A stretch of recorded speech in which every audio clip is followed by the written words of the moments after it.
So yeah, when you're out there in the field, you've got to be looking at a mixture of how many lines of sight you're going to have to an area and how much concealment you want. So as a complete example, if there's a big trench in the ground and you get in the bottom of the trench, you won't be seen, no one's got any line of sight to you unless they get in the trench. However, you won't see anyone. Whereas the other extreme is there's a great big exposed hilltop with no cover on it whatsoever, short grass. You go and stand on the top, you can lay down if you want, you can see everywhere, but everybody's going to be able to see you, your skyline, with no concealment. So it's having that mixture, you know. You'll get to an area and you'll go, oh yeah, this is the best place I can see, there, there, there and there. And then you realise, yeah, it's the place that anybody's going to be looking as soon as they come to them 4 areas. And unless you're looking at the particular correct one, at that stage, they'll probably see you first. So you've got to kind of cut back on your lines of sight. You need to limit the fire arcs that you have so that you have more cover and more concealment yourself. Obviously the art of this is working out which arcs you're going to cover and which ones you're going to discount and why. So you might discount a certain area feeling, well, if I'm in a line of sight to there, you're going to be so far away, there's a good chance I won't really get a shot on them, or if I do, it's not likely to hit, or they're going to hear that I've shot at them from this tree line. So instead, you know, I'm going to limit myself. I'm going to get behind this tree, totally discount that fire arc. The main reason for that is if someone, I feel that no one's probably going to come across it, but if they do, I'll probably hear them. So although I won't see them in that arc, I'll hear them as they're crossing that open area, and I'll be able to pop up and shoot. But in the meantime, if anyone comes to that far tree line there and scans this one, they can't actually see me because I've limited my angles down. Whereas I feel they're maybe going to come along this little path along the edge of the actual tree line. So I'm going to sit more in a position that's covering there, and therefore, especially if I get my back against some cover, I know they're probably going to approach me from the front, or if they come from any other angle, I've got good concealment and cover. So, you know, there's times where you'll hide in the open, and yeah, you know, it's a great tactic, but it does leave you more exposed. You can be seen from almost any angle, and you know, the risks increase. So it's that mix, that's the fine line of playing the bolt action ambush game, is that you have to not be sat too much in a bush that you're not actually going to end up shooting or engaging people, or you're going to be so exposed you might as well not have the concealment gear on. You would end up just moving around playing a marksman's game. So you've got to remember you're wearing all this kit, you've bothered to invest the time and effort into it, so to get anything out of it you have to actually get into the correct positions, and you have to bother to actually slow down and become stationary. Because if you're moving all the time, concealment gear means nothing. It's the movement that will draw people's eye to you. So make sure that as you're moving through, you know, you're bothering to stop every couple of, you know, might be every 50 yards, just stop and wait, even if it's only for 30 seconds, because that's the time where your concealment equipment is actually working.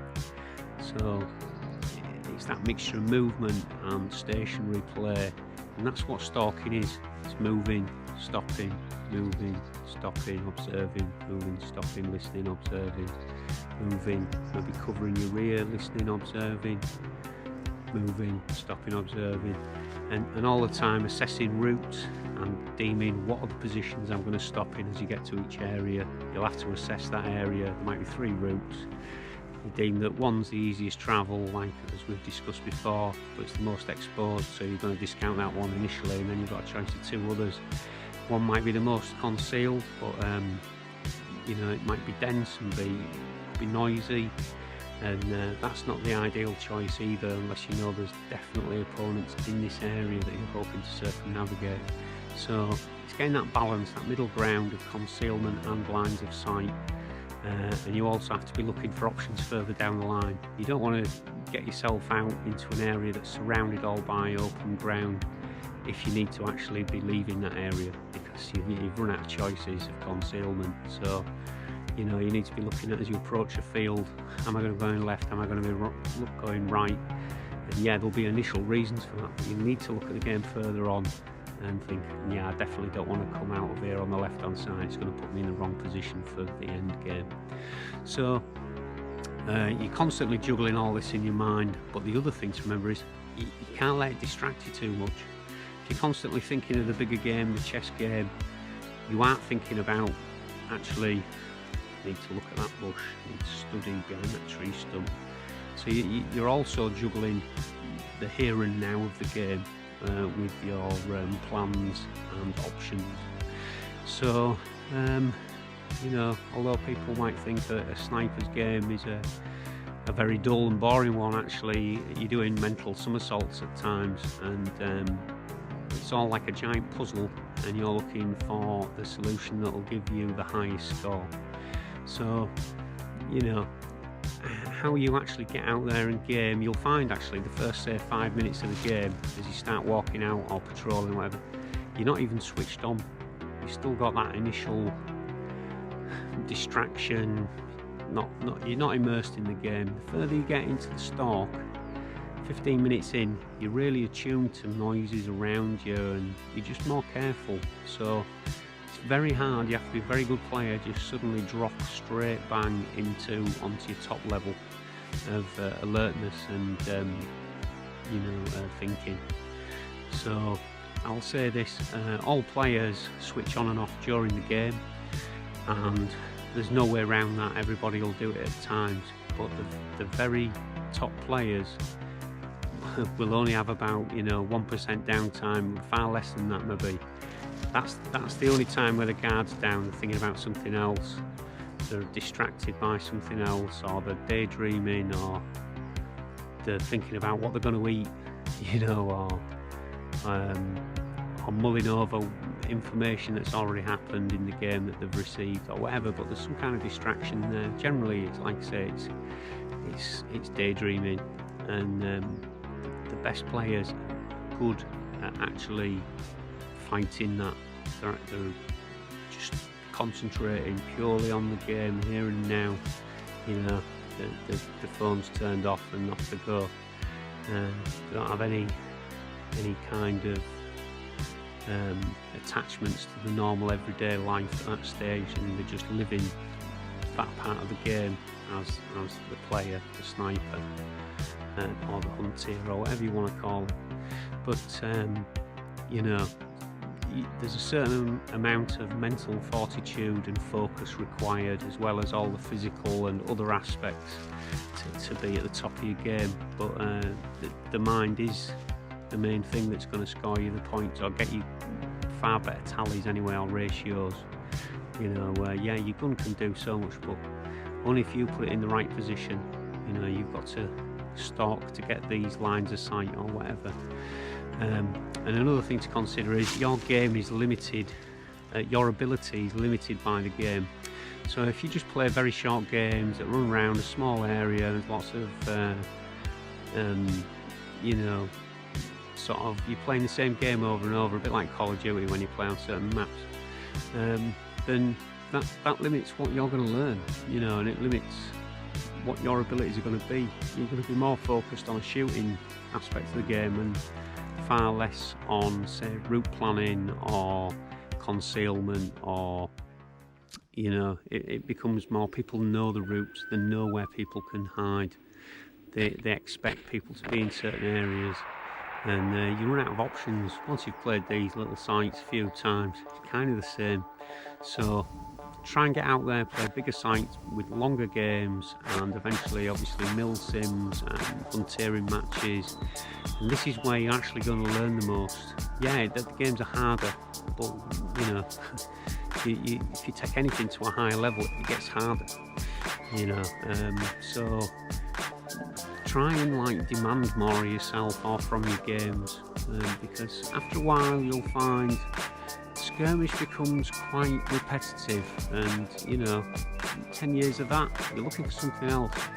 So always keep your ear to the ground, looking for other types of events that are out there, and you know, try and get on, book on, meet more players, team up with other snipers, go to these bigger games, milsims, and you know, you'll expand your knowledge, you'll expand obviously people you know, and you'll expand your skills. So keep pushing for something bigger and better, and trying to increase your own understanding and skills and knowledge and experience. So, you know, whatever you do, you've got to make it so you're still passionate about this. You know, a lot of people seem to want to turn this into a bit of a job or something, and yeah, it sounds great on paper. I've talked to plenty of people about this, and some even have turned it into a job, but they also seem to kind of lose what the buzz of the sport was about and what the passion was about. It all becomes about, you know, money or income, or all of the other problems that can come along with say, internet businesses online to do with airsoft. So just trying to keep it at that base level of enjoying the game and focusing on yourself, and trying to, you know, increase other people's enjoyment in the game. Your opponents aren't your enemies, you know, so talk to them in a nice way, and congratulate them when they shoot you out, get the drop on you, or when the caller hits, or whatever. Try and keep things jovial, and you don't come away from sites like feeling like there was almost some road rage incident or something. If you diffuse these situations and just try and be that level-headed guy on the site, you'll get a lot more respect. And obviously the other main way of getting respect as a sniper is actually to call all sort of them hits that you speculate. I don't know if that didn't quite hit me. Well, it's like, if they've just auto'd the bush and they know where you are, you might as well call it, because you're going to cop a load in a minute anyway, you know. So at times, you know, just think, yeah, that's good enough. I'm compromised anyway, and there's not much way out of this. So I'll just call my hit, I'll come out and congratulate them, and you find that pays dividends. People have more respect for you, and when you shoot them, they're more likely to call it as well. I feel that you're a fair player, and as you all know, that is the core of the sport, is fair play. So whatever you do, be seen to be fair, and that's the way you're going to increase people's tolerance of higher powered bolt action players on the field. You don't want to get a bad reputation. You don't want them feeling that they're all power players who are just trying to shoot your teeth out. So be an ambassador. At times you've got to be a diplomat, but always be a sportsman. So anyway, thanks for watching. I'm going to go and see what I can find, and I'll see you next time.